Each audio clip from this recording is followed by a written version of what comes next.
ardayda wax ka barata xarumaha dhaqan celinta caruurta SOS Soyf iyo Soydaafo iyo waalidiintooda ayaa waxay shir jirayd ay ku qabteen magaalada Burco ay kaga jawaabeen hadal ka soo yeedhay xildhibaan Mubaarak Yuusuf Cilmi Bidho oo kamid ah golaha deegaanka ee degmada Burco kaasoo sheegay in dharkii ciidda ee dalada Soomaaliya iyo hay'adda UNICEF ay soo gaarsiiyeen xarumahan yaanay hayn kuwii ku habboonaa waxaanay waalidiintan iyo ardaydaniba ay sheegeen inay yihiin goobihii ku habboonaa iyagoona sidoo kale carabka ku dhuftay inaanay dadkan ahayn dad la soo ururiyay maalintii dharkaasi la qaybinayay balse ay yihiin dad ay xanaaneyn jireen xarumahani waa siday hadalkooda u dhigeen waxaana iyagoo ka hadlaya kamid ah hadaladoodii anigoo Maxamuud Aadan kana tirsan waalid kamid ah waalidiinta ardaydu ay u dhigato xarunta SOS Youth Center xarumahaasi aan ka hadlaya carabka ku dhuftay waxa weeyaan xarun jirta in badan soo shaqeynaysay dadkana kaalmaysa Soomaaliya ay u keentay ay soo xilqaameen ay mid waliba iyadoo magaciisa ku yaala ay qaateen kuna ciideen kuna faraxsan yihiin mahadna cidii u keentay aan u naqayn hadaan waalidiintanay ayaan cadeynaya marka xildhibaanka aan walaalahay ee dawladda hoose ka tirsan ee hadalada laga sheegay waxaan leeyahay shaqaligelin ka bixi walaal anagu waxba ku oran mayno xarun kale jirtaana aatiri ma jirto way jiraan waanay markaa shaqeeyaan taas oo loogu daray dharkii ciidka oo walaalaha islaamka ah meel kasta joogan ay la qaybsadeen farxadii iyo maxay tahay mariyo xirashadii dadka kale aanu gacanta ka sugayno ama maxay tahay maamulka dawladda haysta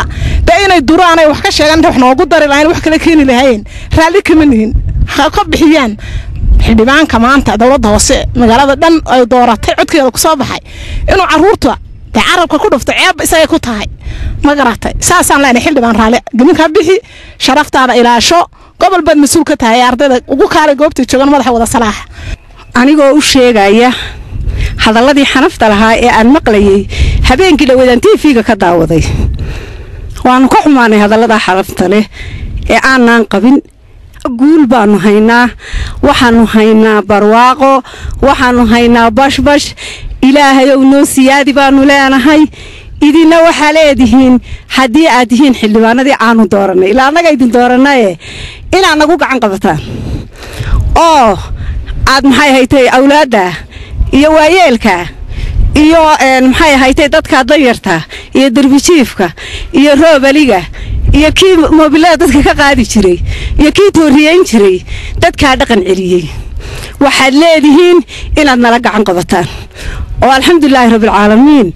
aad nala tidhaahdaan oo nagula shukri noqdaan laakiin inaad cambaaraysaan oo tidhaahaan ma jirto ma aha wax suurtagal ah idinkamana aanan siisan